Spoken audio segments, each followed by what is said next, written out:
Let's shift focus to West Asia now. There is anger in Israel over Prime Minister Benjamin Netanyahu's decision to replace Defense Minister Yoav Galant.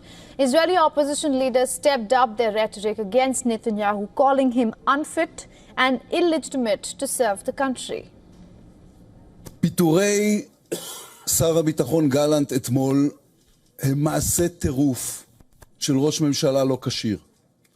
באמצע מלחמה, בזמן שישראל נלחמת בשבע חזיתות, נתניהו החליש ופגע בצה"ל, בכוחות הלוחמים, רק כדי להעביר את חוקי ההשתמטות. Protests erupted in different cities like Nahariya, Haifa and Jerusalem close to Netanyahu's residence. Israeli officers mounted on horseback used water cannons to disperse crowds in the streets on Tuesday.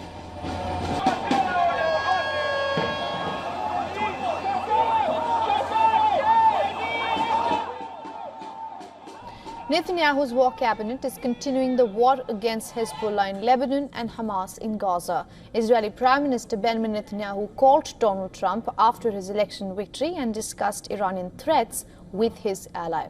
Israeli strikes hit southern Beirut and towns of Sidon, Baalbek this week. And during the newly appointed Hezbollah chief Naim Qasim's address, Israel also issued another evacuation order in Beirut's southern suburbs. The Hezbollah chief has warned that nowhere in Israel is off limits for Hezbollah. عندما يقرر العدو وقف العدوان هناك طريق للمفاوضات حددناه بشكل واضح. التفاوض غير المباشر عبر الدولة اللبنانية والرئيس بري الذي يحمل راية المقاومة السياسية التي تؤدي إلى مكانة لبنان وتؤدي إلى وقف العدوان. Israeli forces said Hezbollah fired about 120 projectiles across the border from Lebanon, and the Lebanese group said it targeted Israeli military base near the country's main international airport. This was Hezbollah's first such attack on Israel, targeting the Ziffarin military base near Ben Gurion International Airport, south of the Israeli commercial hub of Tel Aviv.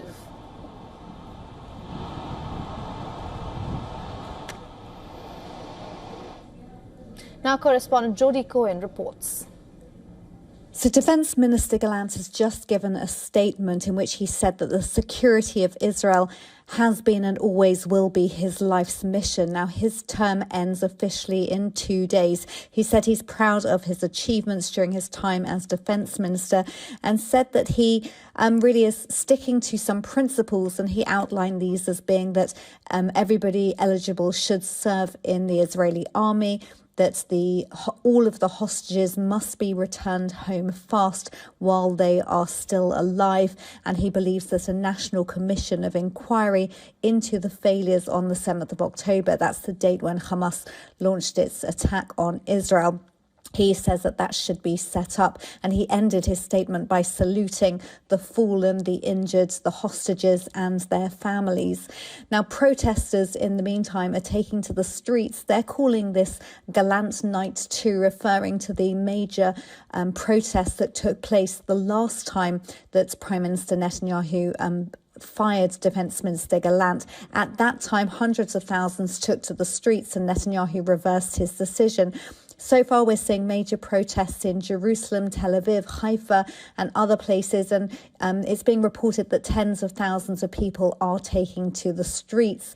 Now, the firing of Defense Minister Galant during a time of war is being seen as a controversial decision. The head of the opposition, Yair Lapid, has called it an act of madness. But some in the government have said that Galant was seen almost as an opposition figure within the government.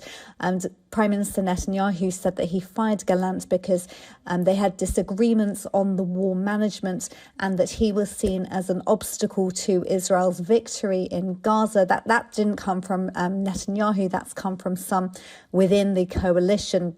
Netanyahu suggested that Galant's actions at times contradicted security cabinet decisions, and that's why he had to make the decision to let him go. For all the latest news, download the WION app and subscribe to our YouTube channel.